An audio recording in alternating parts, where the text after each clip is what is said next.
Yawwa kuma ga wani bidiyo ne dan Allah ina so ku muni sharing kin shi ku tura shi da Allah har ya kai ga Malam Asan. Malam Asan dai wannan na Niger wannan wanda yake hitarwa yana wayar mumu da kai mu 'yan Niger abinda mu sani ba a cikin ƙasarmu yana gaya mumu abinda ba mu sani ba a cikin addini yana gaya mumu yana wayar mumu da kai mu 'yan Niger da sauran mutane na duniya ma baki ɗaya muna alfahari da shi Malam Asan. Allah ƙara jan zamanin shi, Allah ya ja zamanin ka Malam Asan.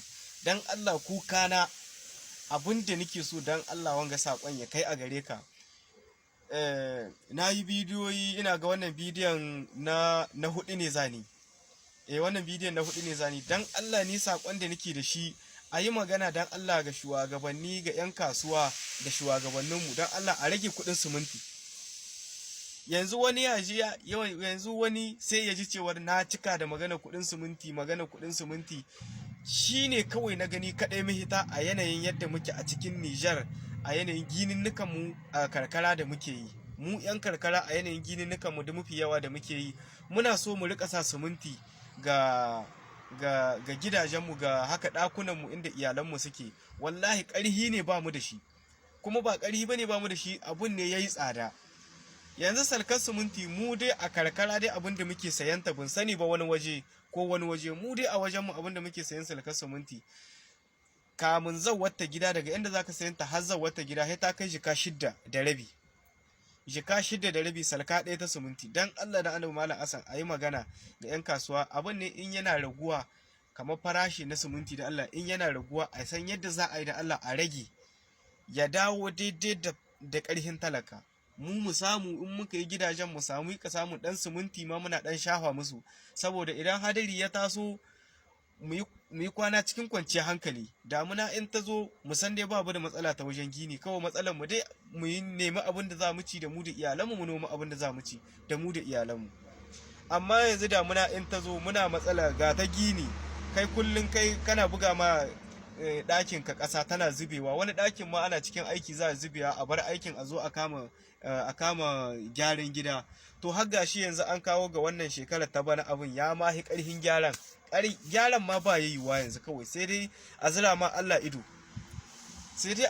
Allah ido tunda abin ya hi ƙarfin gyara. Can da farko wannan shiguhu in suka dan zube kana da shigowa uku in ɗaya ta zube sai a koma wannan a gyara wannan kai abin yanzu gaba ɗaya ya zo duka an yi rub ba wai kuma wai ko garinmu ba ko kuma garinku ko kuma jaha kaza duka Nijar kin ne na gani muna gani a idonmu muna gani. Dan Allah da Annabi a taimaka a yi magana a rage mu kuɗin gini yayi tsada kuɗin kayan gini yayi tsada. Ina muku fata alkhairi dan Allah duk wanda ya ga wannan bidiyon dan Allah ya tura shi ni ko baka mani lakin ba ma ko ni ban ma san ma'anar lakin kin ba ma ban ma sani ba ni dai abinda nake so wannan sakon dan Allah ya kai ga wannan bawan Allah mai albarka dan Allah a tura mini shi ya kai ga wannan bawan Allah ya ji kukanmu mu talaka mun kawo kukanmu. Ina muku fatan alkhairi insha Allah. Assalamu alaikum wa rahmatullahi wa barakatuh. ‘Yan uwa musulmi masu albarka da suke cikin wannan shafi mai tare albarka na TikTok ina muku fata alkhairi ina roƙon Allah subhanahu wa ta'ala ya mana jagora zuwa ga ayyuka na alkhairi. Yau Alhamis ce, Jidi 2 ga wata na 3 Rabiul Awwal hijira 1446 ya yi daidai ga watan masu amsar albashi ga hukuma a wata na September wata na 9 kenan ya kwana 5 miladiya 2024. ‘Yan uwa musulmi masu albarka haƙiƙan na ci karo da wannan bidiyo wurare daban-daban kuma akwai 'yan uwa musulmi da yawa da suka turo mini wannan bidiyo musamman ma ta ɓangaren shakwat da makamantansu kuma akwai wasu hanyoyi da yawa da na ga wannan bidiyo. To alhamdulillah kafin wannan bawa Allah ya yi wannan bayani da izinin Allah muna da niyyar mu kai ƙoƙon bara ga majalisar ceton ƙasa musamman ma mai girma shugaban ƙasa Abdurrahman Chani wato game da al'amari na siminti domin insha Allahu in aka sauƙaƙa ma talakawa wannan siminti aka rage musu wani abu daga cikin kuɗin simintin, to insha Allahu za ka iske kowane gwargwadon iko ya samu hanyar da za shi gini mai kyawu ya gyara gidansa, ko da nan gaba wato matsalolin ambaliya. Saboda haka muna isar da ƙoƙon baranmu zuwa ga mai girma shugaban ƙasa Abdurrahman Chani, Allah ya ja zamani, Allah ya ɗaga daraja, Allah ya kiyaye ka, Allah ya ƙarfafe ka, Allah ya kare ka da sharrin masu sharri, turawan mulkin mallaka da munafukai 'yan siyasa. Majalisar Ceton Ƙasa CNSP muna kan ƙoƙon bara a sa baki cikin wannan al'amari na siminti. 'Yan ƙasa suna matuƙar farin ciki da alfaharin ganin cewa an rangwamta musu wani abu daga cikin kaso na siminti, domin mutane sun yi godiya kuma sun ji daɗi, sun sayi albarka ga al'amuran da suka gabata, musamman ma kuɗin isansu da aka rage. Mutane sun ji daɗi, sun yi godiya. Aka dawo ga kuɗin asibiti, mutane sun ji daɗi, sun yi godiya.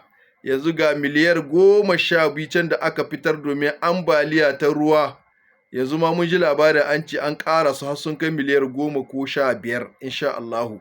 To Allah ya saka muku da alkhairi, Allah ya saka muku da alkhairi, Allah ya sayya a cikin mizami hasanat. Duk abin da kuke ji ma tsoro duniya da lahira, Allah ya amintar da ku. Duk abin da kuke ji ma tsoro duniya da lahira, Allah ya amintar da ku. Allah ya taimake ku, Allah ya ƙarfafe ku. Wannan shine jagorancin da talakawa suka daɗe suna bukata a ƙasar Nijar.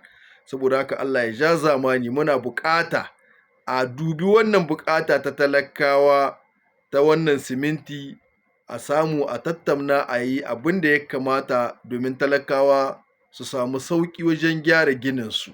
Wannan wata hayya ce wadda insha Allahu ita ma za ta kawo sauƙi ga talakawa, kamar asibiti, kamar isansi. Ita ma babba hayya ce wadda ci gaban talakawa na gaba ɗaya na jamhuriyar Nijar. Saboda haka muna miƙa ƙoƙon baranmu ga mai girma shugaban ƙasa Abdurrahman Chani. Wannan buƙata ta talakawa muna buƙata a dube ta, a dubi hanyar da za a sa talakawa mafita. Domin yanzu ina ganin siminti ya kai kusan jika 4.5 dai ce ni kai. To muna da buƙatar a samu abin da za a ragewa daga ciki. Allah ya taimake ku, Allah ya ɗaga tutar ƙasar Nijar, Allah ya taimaki ƙasar Nijar, Allah ya ɗaga martabar ƙasar Nijar, Allah ya kare ku daga sharrin masu sharri, turawan mulkin mallaka da munafukai 'yan siyasa da azzalumai, karnan farauta 'yan siyasa da suke haushi a cikin yanar gizo na TikTok. Allah ka ɗaga tutar ƙasar Nijar, Allah ka tsare ƙasar Nijar, Allah ka lullube ƙasar Nijar da arzikinka, da rahamarka, da tausayinka, da jinƙanka, da abincinka, da kwanciyar hankali. Bi rahmatika ya arhamar rahimin, ya hayyu ya qayyum ya dhul jalali wal ikram. Assalamu alaikum wa rahmatullahi wa barakatuh.